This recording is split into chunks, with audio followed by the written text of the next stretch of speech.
Hello, my name is Marcus Morris, and I'm author of the book Like in the Art of Deprogramming, a brief look at the universe and our mental state from inside the human mind. So in this video, I'll be talking to you about another reptilian, very similar to the one I created here on the cover of my book. Well, here's my book there, and I guess I have the green screens coming in and out of focus. So here, as you can see it also there, it is a reptilian holding a baby, or an alien creature, a green alien creature, which has an reptilian-like appearance. Whether it's a reptile or not, actually, I don't really know, because I never took its temperature before and find out whether or not it's warm-blooded or cold-blooded. But I like to just call it reptilian.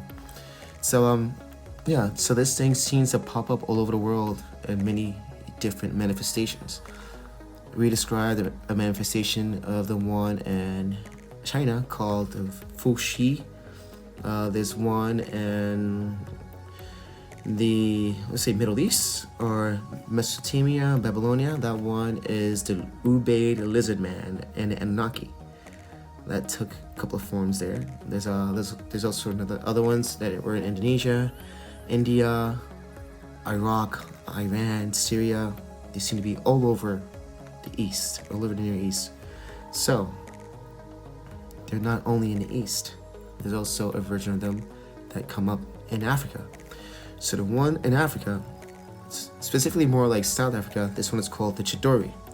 So the Chitauri is a reptilian-like creature that's supposed to be about 2 to 3 meters tall, big, brawny, stocky, very muscular, intimidating body type, built like Arnold Schwarzenegger, but more like 3 feet taller, because he's about 6 feet. So yeah, let's say about a 9 foot tall man, 8 to 9 foot tall man, weighing about anywhere from 300 to 700, 900 pounds. Just massive, powerful structure. So these things, according to the Zulu, came down and had altered human beings' DNA and taught them to toil the earth for minerals such as gold, onyx, and silver. So they enslaved mankind, which is a very, very similar story you find throughout other ancient texts, such as the Sumerians, and whom they said was an Anunnaki who came down and made humans to do the same exact thing, which we also find later on in the Bible, where God creates human beings and have them kind of slave between rivers Pishon and Euphrates and dig up gold and silver there. And they also led us to gain the knowledge of good and evil from the tree of life, which we also find in the Sumerian texts. It's like all these things are coming together from different parts of the world with the same sort of legends, and also very similar to the one you find in China with the Fuxi. So the Chitauri are creatures that also live underground, which you also find with the Fuxi. They come from underground and they rule over mankind and then return to their places underground. They said the Chitauri are said to have come in great flying vessels that emitted a terrible noise, crossing fire in the sky, like you see with rockets today. They told the humans they were great gods, and that they would bring great gifts, which is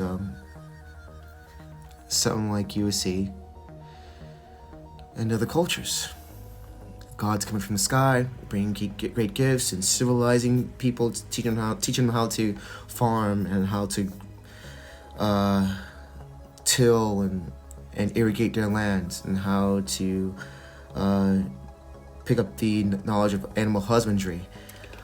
So the Chitauri also said they were able to speak to mankind telepathically. That's the word, telepathically. So after they were able to do that, they say, this is too much. Let's confuse their language. Let's actually give them language and then split them from each other and confuse the language so they do not understand one another. And so the Chitauri did this in the same way that this happened in the Tower of Babel. And this is an African legend, which is so similar to the biblical legend and so similar to the Sumerian legend. How is this possible? We'll go deeper. Stay tuned. See you next video.